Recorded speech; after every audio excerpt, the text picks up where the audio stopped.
Okay, એટલે આપણે આ જે સમીકરણ શીખ્યા, ત્રણ સમીકરણ કે અંતર, ગતિ અને પ્રવેગ અને સમય, ચાર વસ્તુ જે છે એના ઉપરથી જે ત્રણ સૂત્રો શીખ્યા આપણે, એનો ઉપયોગ કરી અને કેવી રીતે આપણે ખૂટતી વસ્તુ શોધાય એનું જે આ ઉદાહરણ છે 10મું, એ આપણે ડિટેલમાં નહીં જઈએ, પણ એ બધી કિંમતોનો ઉપયોગ કરવાનો છે. અને 1.10 જે સેક્શન છે એમાં નિયમિત પ્રવેગી ગતિના સમીકરણોની આલેખની રીતે તારવણી, એટલે પછી એનો ગ્રાફ દોરી અને આપણે કેવી રીતે ખૂટતી કિંમત શોધી શકીએ, કે પ્રવેગ કે વેગ કે ડિસ્ટન્સ કે એ જે બધું શોધવું હોય તો ગ્રાફથી પણ કેવી રીતે શોધી શકાય એનો આ એક દાખલો આપ્યો છે. કે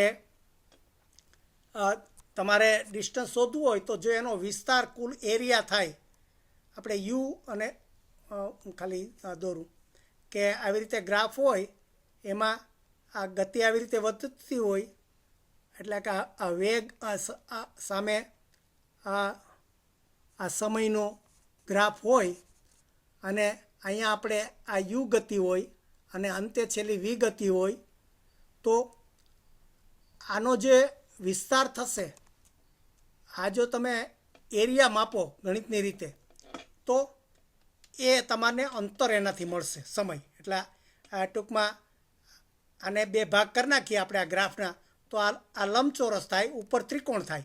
એટલે આ લંબચોરસનું આપણને ક્ષેત્રફળ કેટલું મળે, ત્રિકોણનું કેટલું મળે, એ બંનેને તમે ઉમેરી અને જો ગણિતની રીતે કરો તો આ રીતે આપણને અંતર એટલે કેટલું ડિસ્ટન્સ કાપ્યું એ આપણે ગ્રાફની રીતે પણ શોધી શકીએ. એટલે એ બસ એ અહીંયા એણે આમાં સમજાવ્યું છે. અને આ બધા આપણે જે કંઈ સૂત્રો શીખ્યા હતા આ બધો એનો અહીંયા ઉપયોગ કર્યો છે. અને છેલ્લે આ રીતે અંતર એણે શોધ્યું. પછી આ જે 1.10 આ જે સમીકરણો છે એ પણ આપણે શીખી ગયા છે. એના ઉપરથી એણે ખાલી ડાબી કે જમણી બાજુ બધા ફેરવા છે સંખ્યાઓ અને ઉપયોગ કર્યો છે. હવે આ છેલ્લી વસ્તુ શીખવાનું છે 1.11મું સેક્શન. એમાં શું કહે છે કે આપણે અત્યાર સુધી જે વાત કરતા હતા એ વસ્તુઓ કાં નીચે સીધી પડતી હોય અથવા તો કારની ગતિ એમ કે રસ્તા ઉપર સીધી જતી હોય, તો એ પ્રકારનું જ આપણે એનો વેગ અને અંતર અને પ્રવેગ શીખાતા. પણ એ ઉપરાંત પણ એક ગતિ હોઈ શકે કે ધારો કે આપણે સૂર્યની આસપાસ પૃથ્વી ફરે છે, એ જે ગતિ છે એ પણ માપી શકાય.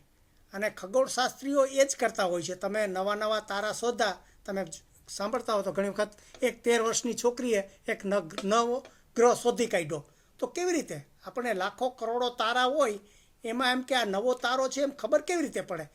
તો એ બધું આ જે ગણિત છે આપણે અહીંયા જે શીખીએ છીએ એ ગતિને હિસાબે, એ વર્તુળાકાર ગતિ છે. તો વર્તુળાકાર ગતિ કેવી રીતે થાય? તો કે આપણે અત્યાર સુધી જે વેગની શીખતા હતા એ વેગ સેમ જ હોય પણ એની દિશા બદલતી રહેતી હોય. એટલે એનો દાખલો આપ્યો છે કે તમે આવી રીતે પથ્થર બાંધીને દોરીની સાથે જો ફેરવો તો એની દિશા બદલતી રહે. આ તમારે એક વખત આ પથ્થર અહીંયા હોય પછી અહીંયા આવે આવી રીતે, તો આ એની દિશા બદલતી રહે. તો આ પણ એક જાતનો પ્રવેગ જ થયો. તો એ પ્રવેગ શોધવા માટેનું જ્યારે તમારે પ્રમેય વાપરવો હોય ત્યારે શું થાય, તો તમારે એનો આ વર્તુળ છે પરિઘ, એ આપણને ખબર છે કે પરિઘ એટલે કે એનું ફરતું જે અંતર હોય એ ડિસ્ટન્સને બદલે આપણે 2πr એવું આપણને ખબર છે. અને એને છેદમાં ટી એટલે સમયથી આપણે પહેલાં અંતરમાં શું કરતા હતા, કિલોમીટરમાં, કેટલા કિલોમીટર કેટલી મિનિટમાં કર્યું એ આપણે શોધતા હતા. અહીંયા શું થશે, એ અંતર ખરું પણ અંતર આપણે ગોળાઈના સ્વરૂપમાં લઈએ. એટલે આવી રીતે આ સૂત્રનો ઉપયોગ કરી 2πrનો ઉપયોગ કરી અને આપણે એનો પ્રવેગ કે વેગ શોધી શકીએ.